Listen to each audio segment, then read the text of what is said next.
દાખલા number 5 fx બરાબર x² minus 5x plus 4a કયા અંતરાલમાં ચુસ્ત વધે કે ઘટે તે નક્કી કરવાનું છે દીકરાઓ. જો નિયમ આનો આલેખ તમે અહીંયા જોવો છો તો જો તો દીકરાઓ એક બિંદુએ કયા બિંદુએ જરાક જોવો તો જરાક જોવો 5/2 બિંદુએ બેન્ડ મારે છે આલેખ. જો પહેલા 5/2 આગળ તમે જોશો ને તો તમે વિચારો જરાક ત્યાં કેવું થાય છે. 5/2 થી ક્યાં ઉતરે છે? હેઠે ઉતરે છે. જો જરાક કે 5/2 સુધી આવે ત્યાં સુધી હેઠે ઉતરે. આમ જો તમે એટલે ખ્યાલ આવશે કે માઈનસ પ્લસ 5/2 સુધી આલેખ કેવો આવે છે? નીચે આવે છે. પછી 5/2 સુધી અટકે છે અને પછી ત્યાંથી તે ઉપર જાય છે. ચેક કરી જુઓ, ચેક કરો. આલેખ તમને અહીંયા દોરેલો દેખાય છે કે નહીં? તો હવે એ વસ્તુ આપણે નક્કી કરીએ. એનો મતલબ દીકરાઓ માઇનસ ઇન્ફિનિટી થી 5/2 સુધી કેવું થશે? ઘટતું થશે. અને 5/2 થી ઇન્ફિનિટી સુધી કેવું થશે? વધતું. પણ દીકરા તો આલેખ થી સમજાય. આપણે થિયોરિટિકલ કઈ રીતે લખવાનું? તો પહેલા આપણે આનું કરીએ. વિકલન f' બરાબર 2x માઇનસ 5. હવે બીજું સ્ટેપ. આનું પહેલું સ્ટેપ આપ્યું હતું, પછી બીજું સ્ટેપ f' બરાબર મૂકવાનો 0. f' કેટલો છે દીકરાઓ? 2x માઇનસ 5 બરાબર 0. તો 2x બરાબર કેટલા દીકરા? 5. તો x બરાબર કેટલા દીકરા? 5/2. હવે તમારે દોરવાની છે સંખ્યા રેખા. 5 જે આવ્યું ને એમ લખી દેવાનું. 5/2. આ બાજુ કેટલા? Minus infinity. આ બાજુ કેટલું? Plus infinity. ઓકે. હવે તમારે શું કરવાનું? બોલો. તમારે ખાલી હવે શું કરવાનું ખબર? 5/2 ની આ બાજુ કેટલા હોય? મનમાં વિચારો. 5/2 ની આ બાજુ 0 હોય કે નહીં? આ 0 ઓરાળી કરવાનું છે. 0 આમાં મૂકો તો f' ઋણ થાય કે ધન થાય? f' ઋણ થાય કે ધન થાય? x ની જગ્યાએ તમે 1 મૂકો, 0 મૂકો, ગમે તે મૂકો. આ જવાબ બોલો તો 0 મૂકો તો જવાબ કેટલો આવશે? -5. ઋણ કે ધન? ઋણ. તો દીકરાઓ અને આ બાજુ 5/2 ની આ બાજુ એટલે 2.5 ની પેલી બાજુ 3 હોય, 4 હોય, 10 હોય, આમાં મૂકો તો ધન જ થાય. એટલે દીકરાઓ એક વેવલિક કર્વ કરીને એક આલેખ આવે છે. આમાં નક્કી થઈ ગયું કે વિધેય આ માઈનસ ઇન્ફિનિટી થી 5/2 માં ઘટે તો અહીંયા 100% વધે. આ કન્ટિન્યુ ચાલ્યા કરે. ઘટે વધે, ઘટે વધે, ઘટે વધે. આ રીતે આને વેવલિક કર્વ કહેવામાં આવે છે. હવે આને લખવાની સિસ્ટમ, લખવાની રીત કઈ કરવાનું નથી. આમાં તમારે ખાલી કોષ્ટક બનાવવાનું છે. કોષ્ટક કઈ રીતે બનાવવાનું અહીંયા જોઈ લેજો. હવે કોષ્ટક માટે તમારે ખાલી લખવાનું છે અહીંયા અંતરાલ 3 ભાગ કરવાના છે. ખાલી અંતરાલ f' અને f વિશે નિર્ણય. ઓકે. ચલો અંતરાલ ક્યાંથી ક્યાં લેશું? માઇનસ ઇન્ફિનિટી થી 5/2 માં f' કેવું થાય છે? ઋણ કે ઋણ ને માટે f ઘટતું વિધેય છે. કેટલામાં? માઇનસ ઇન્ફિનિટી થી 5/2 માં. 5/2 થી ઇન્ફિનિટી માં f' કેવું થશે? ધન. માટે f વધતું વિધેય છે. દીકરાઓ તમારે આ કોષ્ટક જ બધામાં લખવાનું છે. રેડી? આ કોષ્ટક પાડી દેવાના. તમારે લીટીઓ હશે જ અહીંયા. ઓકે. યાદ રહેશે. તમારે અંતરાલ નક્કી કરવા માટે કમ્પલસરી સંખ્યા રેખા દોરવી જ પડશે. તમે આલેખ જોઈ લીધો, આવી ગયો. માઇનસ ઇન્ફિનિટી થી 5/2 સુધી ગયા તો આલેખ ઘટે છે. 5/2 અટકી ગયો અને પછી ઉપર ગયો. ઓકે. યાદ રહેશે. આ કોષ્ટક બરાબર દોરજો. બધામાં જ આ કોષ્ટક દોરવાનું છે. વેવલિક કર્વ ઘટે વધે, ઘટે વધે, ઘટે વધે. એવું નહીં પહેલા વધતું હોય પછી ઘટતું થાય, પછી ઘટતું હોય તો વધતું થાય એમ. ઓકે. દાખલા નંબર 6 જો બેટા fx બરાબર x³ minus 5x² plus 3x plus 5 આલેખ જોવો, આલેખ જોઈને કયો તો થોડું ઘણું કાંઈક તો કયો, મસ્ત છે એકદમ ઈઝીલી આવડે એવું છે, જરા ગમતું જોવો તો ક્યાં વધે ને ક્યાં ઘટે, જો કાંઈક તો થાય છે। હાલો આલેખ અત્યારે રહેવા દઈએ, આના પરથી પછી આલેખ પર જઈએ। ચાલો કરીશું પહેલા વિકલન, બોલો f'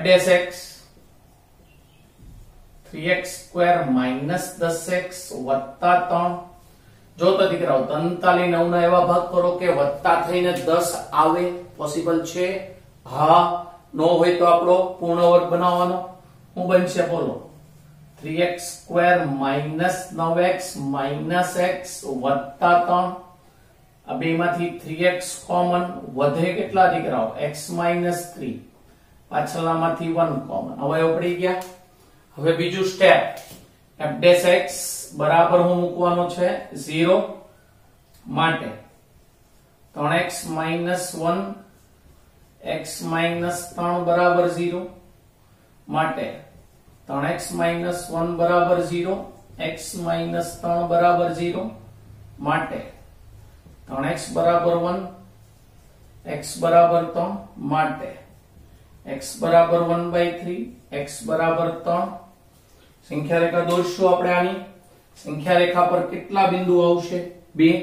એમાં કયું મોટું કયું નાનું યાદ રાખજો। આ બાજુ 3 ને ઓલી કર 1/3 કે આ બાજુ 1/3 ને પેલી બાજુ 3, એ ખાસ કાળજી રાખવાની। અહીંયા 1/3, આ બાજુ 3, આ બાજુ કોણ લખવાનું? માઈનસ ઇન્ફિનિટિવ, આ બાજુ પ્લસ ઇન્ફિનિટિવ। રેડી? હવે દીકરાઓ તમે જરા ગમતું વિચારીને મને જવાબ આપો। હવે આપણે આપણું કોષ્ટક જ દોરવાનું છે। શું દોરવાનું છે? કોષ્ટક, બીજું કાંઈ કરવાનું નથી તમારે। કોષ્ટક દોરવા માટે હું લખીશ, પહેલા તો આવશે અંતરાલ, પછી આપણે f', પછી f વિશે નિર્ણય। રેડી બેટા? ચાલો કયા અંતરાલ લેશું? અંતરાલ પાડો ભાગ। એક તો માઈનસ ઇન્ફિનિટિવ થી 1/3, 1/3 થી 3 અને 3 થી ઇન્ફિનિટિવ। પહેલો અંતરાલ માઈનસ ઇન્ફિનિટિવ થી 1/3, બીજો 1/3 થી 3 અને ત્રીજો 3 થી ઇન્ફિનિટિવ। હવે દીકરાઓ બહુ મહત્વની વસ્તુ, આ 1/3 ની આ બાજુ કોણ હોય? પહેલા તો દીકરાઓ 0 જ જોવાનું, પહેલા કોણ જોવાનું? 0। આ બાજુ 0 હોય કે ન હોય? હોય ને, આ બાજુ 0 હોય ને આ ભાગમાં, તો આ ભાગમાં 0 f'0 મેળવો। ચાલો ધન થાય કે ઋણ થાય ચેક કરવાનું છે, f'0 મેળવવાનો મતલબમાં। ચાલો જ્યાં x દેખાય ત્યાં 0 મૂકવામાં, 0 0। તો દીકરા આ ઋણ થયું, નિશાની લખવાનું, -1 2 લખવાની જરૂર નથી। આ ઋણ થયું તો ઋણ ઋણ ધન, મતલબમાં દીકરાઓ માઈનસ ઇન્ફિનિટિવ થી 1/3 માં કેવું વિધેય થયું? વધતું। f વધતું વિધેય છે કે નહીં? હવે દીકરાઓ વેવલિક કરવો પ્રમાણે અહીંયા 100% ઘટતું વિધેય થાય કે નહીં? ચાલો એ ચેક કરીએ આપણે જરા ગમતું। તમે 1/3 થી 3 ની વચ્ચે 1 હોય કે નહીં? f'1 ચેક કરો તો ચાલો ચેક કરવાનું છો, મૂકવાનું નથી f'1। આ શું થાય બોલો? આ પ્લસ કે માઈનસ? એ 3 ઓછા 1 એટલે પ્લસ, આ શું આવશે? માઈનસ કે નહીં? કેવું? લેસ ધેન 0 માટે f ઘટતું વિધેય છે કે નહીં? અને 3 થી ઇન્ફિનિટિવ માં હવે વેવલિક કરવો પ્રમાણે દીકરો ખબર જ પડી જાય કે આમાં 100% વધતું જ છે। 3 થી ઓલી કર 4, 4 થી 12 ઓછા 1 એટલે ધન આવશે, 4 ઓછા 3 એટલે 1 આવશે, એ બી પ્લસ આવશે, ગ્રેટર ધેન 0 માટે f વધતું વિધેય છે। રેડી? ઓકે, આલેખ ઉપરથી સ્પષ્ટ છે કે માઈનસ ઇન્ફિનિટિવ થી 1/3 એટલે કે 0.33 આગળ વધે છે અને 0.33 થી 3 સુધી ઘટે છે અને 3 થી ઇન્ફિનિટી સુધી વધે છે. ઓકે, સાતમો દાખલો લખો. જે અંતરાલોમાં વિધેય fx બરાબર cos 3x x ની કિંમત 0 થી π/2 માં છે વધે કે ઘટે તે નક્કી કરવાનો છે. પાંચમા છઠ્ઠા દાખલામાં જોઈએ પ્રમાણે પહેલા આપણે આનું શું કરશું? વિકલન. આલેખ પછી જોઈએ. આલેખ પછી બોલો ચાલો. f' cos 3x નું વિકલન minus sin 3x into 3. મેં શું કીધું તો પછી f' બરાબર હું મૂકવાનું 0 માટે minus sin 3x into 3 બરાબર 0. તો દીકરાઓ sin 3x બરાબર 0 માટે દીકરાઓ sin ની કિંમત 0 ક્યાં આવે? યાદ કરીએ જરાક. આ એકમ વર્તુળમાં sin આ બે જગ્યાએ 0 હોય. બરાબર? આપણને ચરણ આપ્યું છે 0 થી π/2. લે, પણ ઈ ચરણ કોનું છે ઈ તમે જોવો જરાક, x નું. અને અહીંયા જોઈએ છે 3x. તો x કોનાથી કોની વચ્ચે છે? 0 થી π/2 ની વચ્ચે. એને તમે 3 વડે ગુણો તો કેટલા થાય? 3π/2. હવે કહો તો જરા ક્યાંથી ક્યાં? 0 થી, અને આ સૌરુત અંતરાલ છે ઇક્વલ ટુ આવશે કે નહીં? હવે નક્કી કરો. આવો 0 થી π/2 થી π થી 3π/2. આમાં sin 0 થતા હોય તેવી જગ્યા બતાવો. એકાદ છે, અને આ તો અહીંયાથી તો સ્ટાર્ટ થાય છે ને, આ એક જ જગ્યા થઈ. એટલે આ કોણ થયું? આ કોણ થયું? π. ઓકે, તો હું લખાશે બોલો માટે 3x બરાબર π. x બરાબર નથી હો, માટે x બરાબર કેટલા દીકરા? π/3. ઓકે, હવે તમારે મેં તમને કીધું તે પ્રમાણે આપણે સંખ્યા રેખા દોરીશું. ચલો તો સંખ્યા રેખા દોરીએ. શરૂ ક્યાંથી કરશું? x ની કિંમત નું જ દોરવાનું. 0 થી સ્ટાર્ટ થાય છે અને ક્યાં સુધી? π/2 સુધી. પણ આપણે લેવાના છે કોણ? π/3. આ બાજુ અનંત સુધી નથી, 0 સુધી છે. આ બાજુ કોણ છે? π/2. રેડી? હવે દીકરા એક કામ કરીએ. મેં તમને કીધું તે પ્રમાણે આપણું અંતરાલ બની ગયો. બોલો અંતરાલ. એમાં f'. f વિશે નિર્ણય. રેડી?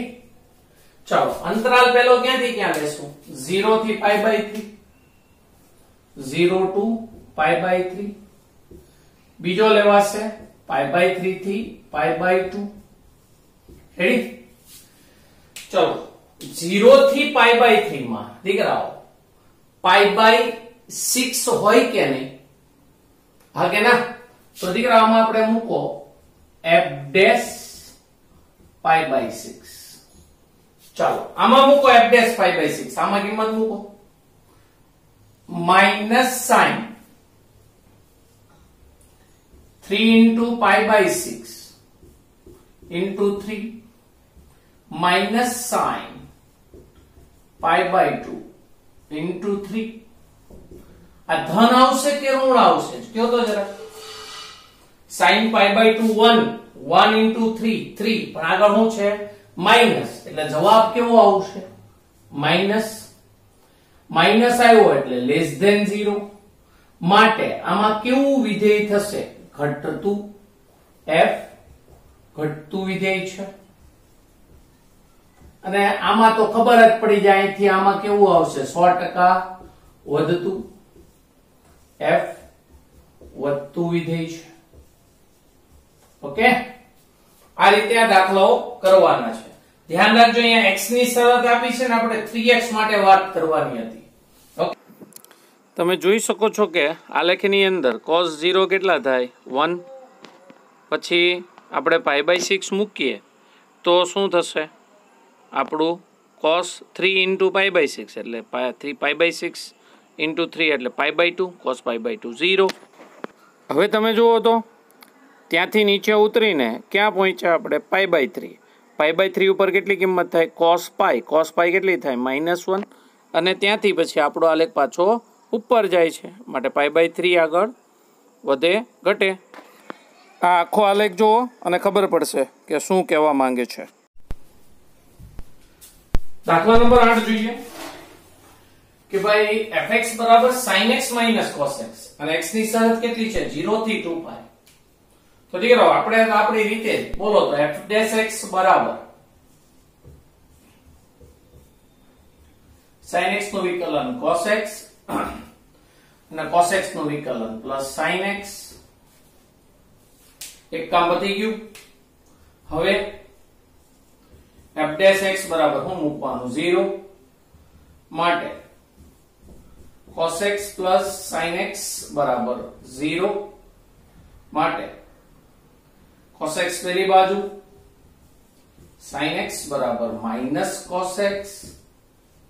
હવે અહીંયા પ્રોબ્લેમ છે sin x બરાબર minus cos x ક્યાં થશે આવું? sin ની કિંમત ધન હોય ત્યાં cos ની કિંમત ઋણ હોય અને sin ની કિંમત ઋણ હોય ત્યાં cos ની કિંમત ધન હોય. નિયમ જરા યાદ કરી જો આવું ક્યાં શક્ય છે?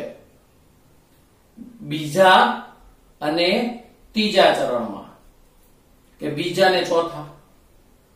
બીજા અને ચોથા ચરણમાં. આ એકમ વર્તુળ જો બરાબર જો ભણ્યા ને આપણે. અહીંયા કેટલું આપ્યું છે 0 થી શરૂ કર્યું છે. અહીંયા પાય આવશે અને અહીંયા કેટલા આવશે 2π. આપણને એવું કીધું છે કે sin x અને cos x નો જવાબ વિરોધી આવતો હોય તેવું ચરણ એક તો આ છે અને એક આ છે. કારણ કે આમાં sin ધન છે ત્યારે cos ઋણ છે અને આમાં cos ધન છે ત્યારે sin ઋણ છે અને પાછી બંનેની કિંમત સરખી આવતી હોય તો દીકરા બંનેની કિંમત સરખી આવતી હોય એટલે એક્ઝેક્ટ મિડલમાં હોય. આ પણ એક્ઝેક્ટ મિડલમાં હોય તો દીકરા 90 નો ખૂણો છે તો આ ખૂણો કેટલો થાય π/4 કે નહીં? આ પણ ખૂણો કેટલો થાય π/4. બે હરખા છે ને sin ને cos. તો દીકરા આ બીજા ચરણ માટે તમારે શું કરવું પડશે? π - π/4 માટે x બરાબર કાં તો π - π/4 અથવા અહીંયા આવવા માટે 2π માંથી આને શું કરવું પડશે માઈનસ. તો શું આવશે બોલો? અથવા 2π - π/4. રેડી? આ બે કિંમતો આવી. આનું સાદું રૂપ બોલો દીકરાઓ કેટલા થશે? 3π/4 અને અહીંયા કેટલા થશે 7π/4. આલેખ પરથી જોઈ શકો કે 3π/4 અને 7π/4 દેખાય છે ને. હવે આપણે આપણું સંખ્યા રેખા દોરીએ. 3π/4 નાના છે, 7π/4 એની કરતા મોટા છે, પણ આમ અનંત સુધી નથી જવાનું. ક્યાં સુધી જવાનું છે? એન્ડ 0 પર આ બાજુનો અને પેલી બાજુનો એન્ડ 2π પર. આ 0 અને અહીંયા 2π. બોલો ચાલો હવે આવડવું જોઈએ. અંતરાલ f' f વિશે નિર્ણય. બોલો અંતરાલ પહેલો 0 થી 3π/4, બીજો 3π/4 થી 7π/4, ત્રીજો 7π/4 થી 2π. હવે દીકરા ચિહ્ન નક્કી કરવાનું પણ આ વર્તુળ દોર્યું ને તો ઝડપથી થઈ જાય. હાલો cos x + sin x f' છે. તું અહીંથી આટલા વિચાર સાઈન ધન છે, આમાં તો ધન જ રહેવાનું છે કે નહીં, એટલે ધન જ રહેવાનું છે. એનો મતલબ cos x વત્તા sin x 100% ધન જ થવાના છે કે નહીં. અને બીજી વસ્તુ મેં તમને એક વસ્તુ કીધેલી છે, આડું જે છે આડું તે cos દર્શાવે અને ઊભી વસ્તુ શું બતાવે, sin. આડી લીટી શું દર્શાવે છે, cos, અને ઊભી લીટી શું બતાવે છે, sin. તો દીકરાઓ આમાં તો કોઈ પ્રોબ્લેમ જ નથી, કારણ કે બધું પ્લસ છે એટલે સરવાળો પ્લસ થાય. અહીંયા એક પ્રોબ્લેમ છે, આટલા ભાગની અંદર તમે વિચારો તો શું થશે, કોણ મોટો થશે? કારણ કે sin ધન છે ને cos ઋણ છે. જો cos મોટો હોય તો જવાબ ઋણ આવે, પણ તમે વિચારો તો આ આડી લાઈન મોટી થશે કે ઊભી લાઈન મોટી થશે? ઊભી લાઈન મોટી થાય છે ને, જો. એટલા માટે આટલામાં કોણ વધારે હશે મોટું? sin વધારે હશે cos કરતા. એના મૂલ્ય બાબતે વાત કરીએ તો દીકરાઓ આમાં કેવું આવશે, ધન, એટલે અહીંયા વધતું, અહીંયા ઘટતું અને અહીંયા વધતું. રેડી? અને એ તમે જોઈ શકો છો દીકરાઓ, અહીંથી આટલા ભાગમાં આવશે ત્યારે અહીંયા તો બંને ઋણ છે એટલે જવાબ ઋણ જ થવાનો છે, એટલે ઘટવાનું ફાઇનલ થઈ ગયું. બરાબર છે?